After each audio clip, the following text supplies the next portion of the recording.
على سيدنا ومولانا محمد وعلى آل سيدنا ومولانا محمد وبارك وسلم.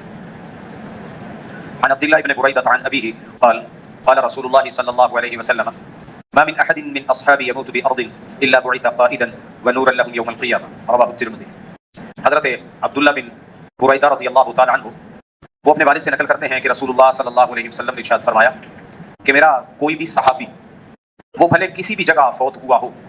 مکے میں، مدینے میں یا دور دراز کے کسی ملک میں،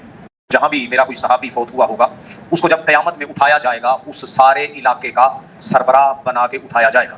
اور اس علاقے والوں کے لیے وہ نور بنا کے اٹھایا جائے گا، کیونکہ جو ایمان والے ہوں گے ان کے آگے آگے نور چل رہا ہوگا، اور یہ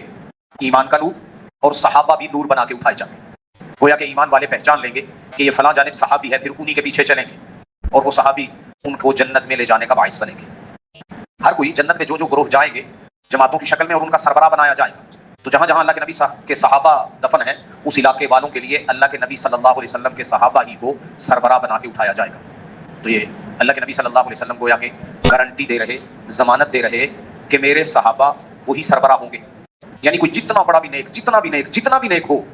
اس علاقے میں صحابی سے زیادہ نیک نہیں ہوگا، صحابی ہی ان کے قائد اور رہبر و رہنما ہوں گے۔ گویا دنیا تو دنیا تھی، مرنے کے بعد کے لیے بھی اللہ کے نبی صلی اللہ علیہ وسلم صحابہ کی ضمانت دے رہے کہ یہ پکے جنتی ہیں، بلکہ دوسروں کے بھی جنت میں جانے کا باعث بنیں گے۔ اتنا اونچا رتبہ اللہ رب العزت نے اپنے نبی کے صحابہ کو عطا فرمایا ہے۔ بلکہ رسول اللہ صلی اللہ علیہ وسلم نے تو یہاں تک ارشاد فرمایا کہ میرے صحابہ، اور جنہوں نے میرے صحابہ کو دیکھ لیا، ایمان کی حالت میں یہ شرط ہے ہر جگہ، اگرچہ حدیث میں تذکرہ نہیں ہے کہ جس نے مجھے دیکھا یعنی صحابی، اور جس نے میرے صحابہ کو دیکھا، صحابہ اور تابعین، لم تمسہم النار، ان کو جہنم کی آگ نہیں چھوئے گی، یعنی یہ پکے جنتی ہیں۔ اللہ کے نبی صلی اللہ علیہ وسلم کے صحابہ کی اتنی اونچی شان۔ اب آخری بات وہ یہ ہے، صحابہ کے بارے جو اپنی زبانیں نکالتے ہیں بڑی بڑی اور ان پہ تنقید کرتے ہیں، کیا ان کو یہ فضائل نظر نہیں آتے؟ اگر فضائل بیان کریں صرف تو معاشرے میں نہ تو کوئی ہیجان برپا ہو، نہ فرسٹریشن کا شکار ہوں، نہ کسی قسم کے اختلافات ہوں، لیکن کچھ لوگوں نے صرف اختلاف کو ہوا دینی ہوتی ہے، صحابہ کی شان گھٹانی ہوتی ہے، وہ اس لیے پھر ان کے اختلافات کو ڈھونڈ ڈھونڈ کے سامنے لاتے ہیں،